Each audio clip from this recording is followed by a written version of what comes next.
સ્વાગત છે મારા યુટ્યુબ ચેનલમાં। મિત્રો, આપણે ટાટ મેન્સની તૈયારી કરી રહ્યા છીએ અને હિન્દી શિક્ષણ માટેની અનેક વિધિઓ વિશે આપણે જોઈ ગયા છે અને એમાંની જ આજે એક નવી વિધિ આપણે શીખવા જઈ રહ્યા છે અને એ વિધિનું નામ છે વ્યાખ્યાન વિધિ। આ વ્યાખ્યાન વિધિ છે એ આપણને ખબર જ છે। આજે આપણે આ વ્યાખ્યાન વિધિનો પરિચય જોવા જઈ રહ્યા છે, તેમજ તેની પરિભાષા, બે ત્રણ પરિભાષા જોશું, એના ગુણ, સોપાન, દોષ, તેમજ આપણે વ્યાખ્યાન વિધિમાં નવા કેવા સોપાનો આપી શકીએ, એટલે કે સુઝાવ આપી શકીએ કે જેનાથી આપણે સરસ એવી વ્યાખ્યાન વિધિ બાળકોને શિક્ષણ આપી શકીએ। તો શરૂ કરીએ આજનો આ વિડિયો।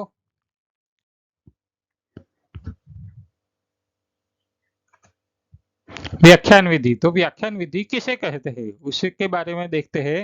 तो व्याख्यान विधि जो है, व्याख्यान विधि के जनक कौन है? तो व्याख्यान विधि के जनक है दार्शनिक सुकरात है। कौन है जनक? तो दार्शनिक सुकरात जो है वो व्याख्यान विधि के जनक माने जाते हैं। आगे देखते हैं।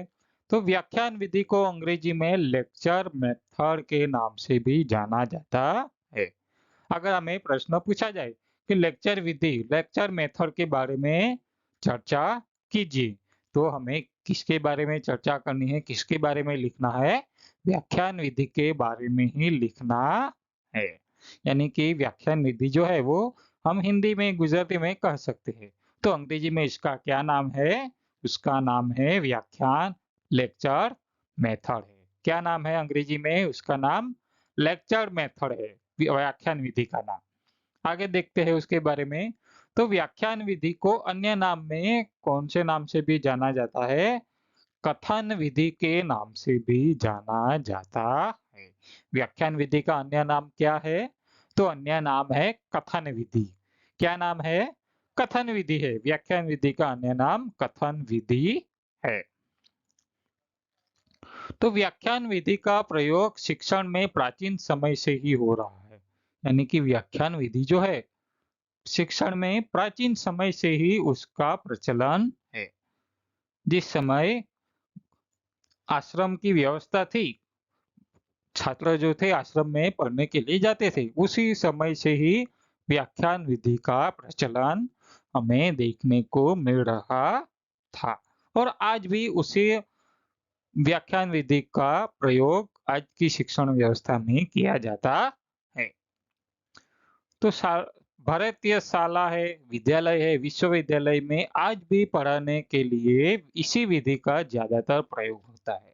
यानी कि व्याख्यान जो विधि है उसका प्रयोग ज्यादातर भारतीय विश्वविद्यालयों में आज भी किया जाता है। अलग अलग भाषाएं है, अलग अलग विषय जो है उसको पढ़ाने के लिए सबसे अधिक उपयुक्त जो विधि है, ज्यादा प्रयोग में लाई जाने वाली विधि जो है वो कौन सी विधि है? व्याख्यान विधि है। कौन सी विधि है मित्रों? व्याख्यान विधि है। अब इसकी परिभाषा देखते हैं। तो व्याख्यान विधि के बारे में अलग अलग विद्वानों ने अलग अलग परिभाषा दी है। आज हम इस वीडियो में सिर्फ दो ही परिभाषा का परिचय देखने वाले हैं। तो परिभाषा देखते हैं। तो सबसे पहली परिभाषा है थॉमस एम रिस्क के अनुसार। किसके अनुसार? थॉमस एम रिस्क के अनुसार उन्होंने व्याख्यान विधि की परिभाषा देते हुए कहा है, तो व्याख्यान उन तथ्यों, सिद्धांतों, प्रत्ययों व संबंधों का स्पष्टीकरण है जिन्हें शिक्षक चाहता है कि उसे सुनने वाले समझे। क्या कहा है? कि व्याख्यान जो है उन तथ्यों, सिद्धांतों, प्रत्ययों व संबंधों का स्पष्टीकरण है जिन्हें शिक्षक चाहता है कि उसे जो सुनने वाले हैं वो समझे। ये व्याख्या किसकी है? थॉमस एम रिस्क के अनुसार यह व्याख्या दी गई है। आगे की व्याख्या देखते हैं। बाइनिंग एंड बाइनिंग के अनुसार, ये दूसरी व्याख्या है। उन्होंने क्या कहा है व्याख्यान विधि के बारे में? तो उन्होंने कहा है, बड़ी बड़ी कक्षाओं में प्रयोग की जाने वाली पद्धति व्याख्यान विधि कहलाती है। यानी कि जो बड़ी बड़ी कक्षाएं होती है, जिस कक्षा की छात्रों की संख्या सबसे अधिक हो, वहां हम कौन सी विधि का प्रयोग करेंगे? तो व्याख्यान विधि का प्रयोग करेंगे। कौन सी विधि का प्रयोग करेंगे? तो व्याख्यान विधि का ही प्रयोग करेंगे। तो ये दो परिभाषाएं देखी। अब उसके सोपान के बारे में चर्चा करते हैं। तुपादिया सोपान की व्याख्यान विधि कि जब हम छात्रों के समक्ष व्याख्यान विधि के अनुसार पढ़ाते हैं तो कौन कौन से सोपान को ध्यान में रखकर हम विद्यार्थियों को शिक्षण देते हैं, उसके बारे में चर्चा करते हैं। तो सबसे पहला है विषय वस्तु व प्रकरण निर्धारित करना, यानी जो हम विद्यार्थियों को पढ़ाने वाले हैं उसका विषय वस्तु व प्रकरण पहले क्या करते हैं? निर्धारित करते हैं, निश्चय करते हैं कि आज हम छात्र को यह पढ़ाने वाले हैं। आगे देखते हैं। तो शिक्षक द्वारा योजना, यानी कि शिक्षक द्वारा क्या योजना बनानी चाहिए कि ठीक से छात्र को पढ़ाया जा सके। तो कौन कौन से है योजना? तो छात्रों का पूर्व ज्ञान, यानी कि हम जब पाठ आयोजन बनाते हैं तो उसके ही सोपान हमें याद रखने चाहिए, जिससे क्या होगा कि व्याख्यान विधि हम पढ़ाएंगे व्याख्यान विधि के अनुसार तो छात्र को बहुत जल्दी याद रह जाएगा। जैसे छात्रों का पूर्व ज्ञान की चकासणी करना, यानी छात्रों के पूर्व ज्ञान के अनुसार हम क्या करेंगे? विषयाभिमुख करेंगे। बाद में शिक्षण के उद्देश्य निर्धारण करना, शिक्षण के जो उद्देश्य है, सामान्य उद्देश्य, विशिष्ट उद्देश्य, उसका निर्धारण करना पड़ेगा। उदाहरण को भी स्थान देना है। किसको स्थान देना है? उदाहरण को, यानी कि जो भी हम पढ़ाने वाले हैं उसमें हम उदाहरण भी दे सकते हैं, जिससे क्या होगा कि छात्र को अच्छा ज्ञान प्राप्त होगा और छात्र जो है वो बहुत जल्दी सीख जाएंगे। आगे है प्रस्तुतिकरण, यानी कि जो हम विषय वस्तु पढ़ाने वाले हैं, जो भी प्रकरण पढ़ाने वाले हैं उसका विस्तृत प्रस्तुतिकरण करना होगा। बाद में है सारांश प्रस्तुत करना, यानी जो काव्य पढ़ाया है, जो कहानी पढ़ाई है, जो नाटक पढ़ाया है उसका सारांश, यानी कि थोड़े शब्दों में ये पाठ जो है वो या कविता जो है या नाटक जो है वो हमें क्या सीख देता है, उसके बारे में सारांश प्रस्तुत करना अति आवश्यक माना जाता है। उसे हम उपसंहार भी कह सकते हैं। बाद में है मूल्यांकन करना, यानी कि मूल्यांकन भी हम कर सकते हैं कि हमने जो पढ़ाया छात्र को, कविता पढ़ाई हो या जो कुछ भी पढ़ाई हो, उसका मूल्यांकन करना भी अति आवश्यक माना जाता है। आगे देखते हैं गुण की व्याख्यान विधि के गुण कौन कौन से हैं। तो गुण के बारे में चर्चा करें तो विषय वस्तु को क्रमबद्ध व सरल रूप में प्रस्तुत करना, ये उसका गुण है। विषय वस्तु जो भी हम पढ़ाने वाले हैं उसका क्रमबद्ध एवं सरल रूप से हम उसे छात्रों के समक्ष प्रस्तुत करते हैं। आगे है शिक्षक सक्रिय रहता है। इसमें क्या होता है? शिक्षक जो है वो ज्यादातर सक्रिय रहता है।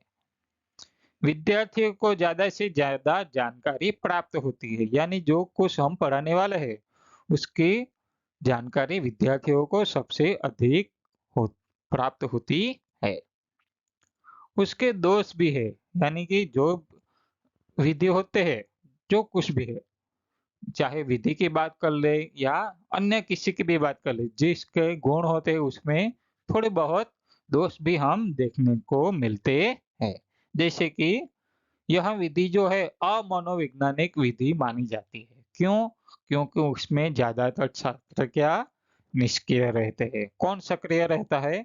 तो सिर्फ शिक्षक जो है वो ही सक्रिय रहता है और छात्र जो है वो निष्क्रिय रहते हैं। वो उन्हें उनका क्या काम है? सिर्फ सुनना, इसलिए छात्र जो है वो निष्क्रिय हो जाते हैं।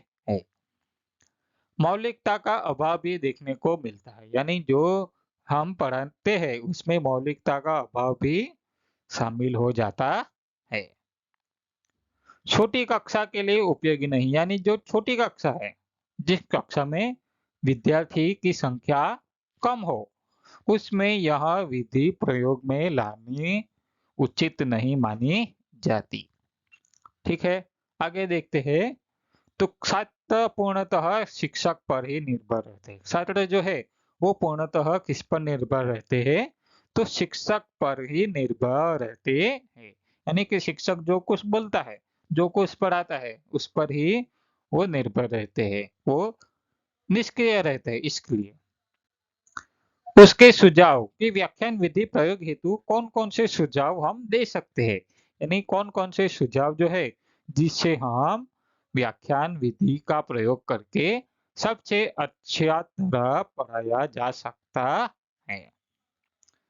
तो उदाहरण का प्रयोग करके योजनाबद्ध रूपरेखा तैयार करनी चाहिए, यानी जो कुछ हमें पढ़ाना है उसमें उदाहरण का प्रयोग करना चाहिए और उसकी रूपरेखा भी अच्छी तरह तैयार कर लेनी चाहिए, जिससे छात्रों को क्या है, जो भी हम पढ़ाया है, जो भी शिक्षक ने पढ़ाया है, उसका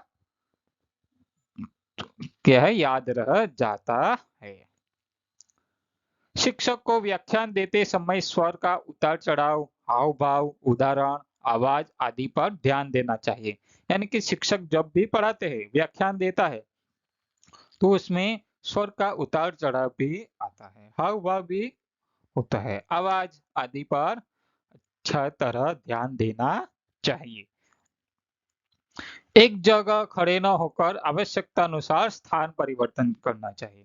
यानी शिक्षक जब कक्षा में पढ़ाता है तो सिर्फ टेबल या कुर्सी पर बैठे बैठे उसे पढ़ाना नहीं है, लेकिन क्या करना है कि खड़े ना एक जगह खड़े न होकर कक्षा में स्थान परिवर्तन कर सकते हैं या कक्षा में हलन चलन भी कर सकते हैं। हलन चलन कर करके भी छात्र को हम व्याख्यान दे सकते हैं, जिससे क्या होता है कि छात्र जो है वो निष्क्रिय न रहकर सक्रिय हो जाते हैं। जो તમને આ વિડિયો ગમ્યો હોય તો વિડિયોને લાઈક કરો, ચેનલને સબસ્ક્રાઇબ કરો, જેથી આવનારા વિડિયોનું નોટિફિકેશન તમને મળતું રહે। ત્યાં સુધી આવજો, ધન્યવાદ, થેન્ક યુ।